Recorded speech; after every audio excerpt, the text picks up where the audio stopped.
দর্শক আসসালামু আলাইকুম। জীবনের গল্পে আপনাদের স্বাগতম। ক্যামেরার সামনে দাঁড়িয়ে আছে এই মুহূর্তে একটি অসহায় বোন, আমরা শুনবো তারই জীবনের গল্প। আসসালামু আলাইকুম। ওয়ালাইকুম আসসালাম। আসসালামু আলাইকুম ভাইয়া। ওয়ালাইকুম সালাম। আপু কেমন আছেন আপনি? এই তো আলহামদুলিল্লাহ, পাক রাখছে ভালো। আপনি? আলহামদুলিল্লাহ আমি ভালো আছি। আপু আপনার নাম কি, কোথা থেকে এসেছেন? আমার নাম মিষ্টি ইসলাম, আমি ঠাকুরগাঁও থেকে এসেছি। ঠাকুরগাঁ থেকে এসেছেন। আপনার বয়স কত? 24। 24 বছর বয়স। আপনার ফ্যামিলিতে কে কে আছে?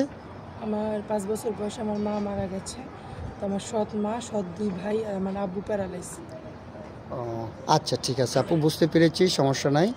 তো আপনার আম্মু মারা গিয়েছে, আপনার আব্বু আরেকটা বিয়ে করেছে, তাই না? এখন বর্তমানে আপনার সৎমার কাছে আছেন না? না, আমি সৎ মার কাছে আছি না ভাইয়া, বর্তমানে আমি আমার বান্ধবীর বাসায় আছি। বর্তমানে আপনি আপনার বান্ধবীর বাসায় আছেন কেন? আপনার মায়ের বাসায় থাকেন না, বাবার বাসায়? আমি ছোটবেলা মাদ্রাসা থেকে লেখাপড়া করেছি। তারপর যে আব্বু প্যারালাইজ হয়ে বিছানায় পড়ে গেছে, তারপর আমার উপর নানান টর্চার শুরু হয়েছে। তারপর বাসা থেকে আমাকে বের করে দিয়েছে রাত 3টা বাজে। ও আচ্ছা আচ্ছা, আপনার সৎমা আপনাকে বাসা থেকে বের করে দিয়েছে রাত 3টা বাজে। ঠিক আছে, বুঝতে পেরেছি, যেহেতু নিজের মা নেই। আর আপনার বাবা তখন কিছু বলেনি? একটা কথা আছে না ভাইয়া, যদি মা মরে যায় বাপ তালই হয়, এটা শাস্ত্রের কথা না, এটা সত্যি সত্যিই হয়। ও আচ্ছা আচ্ছা, বুঝতে পেরেছি। আপনার সৎমা অনেক সুন্দরী মনে হয়, কারণ যেহেতু আপনার বাবা ওনার কথা শুনেই চলে। তারপরে প্রত্যেকটা বাবারই উচিত যে নিজের সন্তানকে কেয়ার করা। সৎমায়ের প্রতি আসক্ত হয়ে আপনাকে কষ্ট দিয়েছে, এটা উনি ঠিক করে নাই। আচ্ছা যাক, সেটা ওনার ব্যক্তিগত ব্যাপার, ওইটা নিয়ে আমি কথা বলতে চাচ্ছি না। তো আপু, এখন আপনি আমাদের ক্যামেরার সামনে কী জন্য আসছেন সেটা একটু বলবেন। ভাইয়া, আমি আপনাদের ক্যামেরার সামনে আসছি এই জন্য, আজকে যদি আমি নিজে নিজে বিয়ে করি তো সে ছেলে যে আমাকে 2 দিন পরে ছেড়ে চলে যাবে না তার কোনো গ্যারান্টি নেই।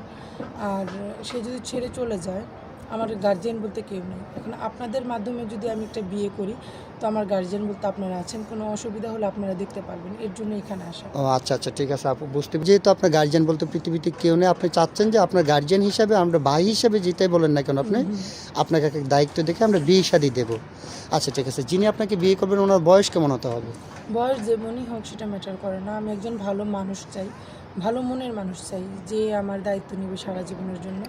আমি ছোট থেকে এই পর্যন্ত কখনো আদর ভালোবাসা পাইনি, আমি একজন এরকম মানুষ চাই যার কাছে আমি একটু ভালোবাসা, একটু মায়া পাবো আর কি।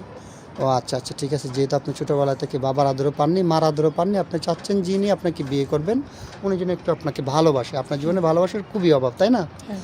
আচ্ছা ঠিক আছে আপু, সমস্যা নেই। তো আপনার সাথে ওনারা যোগাযোগ কীভাবে করবেন? আমার সাথে যোগাযোগ করতে হলে আপনাদের মাধ্যমে যোগাযোগ করতে হবে। কেন, আপনার ব্যক্তিগত কোনো ফোন নেই? ভাই, আমি তো ভালো করে খেতেই পারছি না, আমার কপালটা এরকম হয়েছে, ফোন কিনবো কি দিয়ে? ও আচ্ছা আচ্ছা, ঠিক আছে। তো সুপ্রিয় দর্শক, এই মুহূর্তে দেখতে পাচ্ছেন ডিসপ্লেতে একটি নাম্বার, এই নাম্বারটা হচ্ছে আমাদের ইউটিউব চ্যানেল কর্তৃপক্ষের নাম্বার।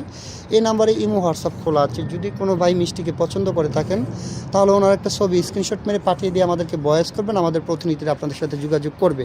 কেউ অযথা অডিও কল ভিডিও কল দিয়ে বিরক্ত করবেন না। আচ্ছা ঠিক আছে মিষ্টি আপু, আপনি যোগাযোগের মাধ্যমের ব্যবস্থা আমরা করে দিতে পারবো ইনশাল্লাহ, কিন্তু কারোর সাথে প্রতারণা করবেন না তো? ভাইয়া, আমি ছোটো থেকে অনেক কষ্ট করে বড় হয়েছি, তো কাউকে কষ্ট দিলে তারও এরকমই কষ্ট লাগবে আমার যেমন হয়েছে।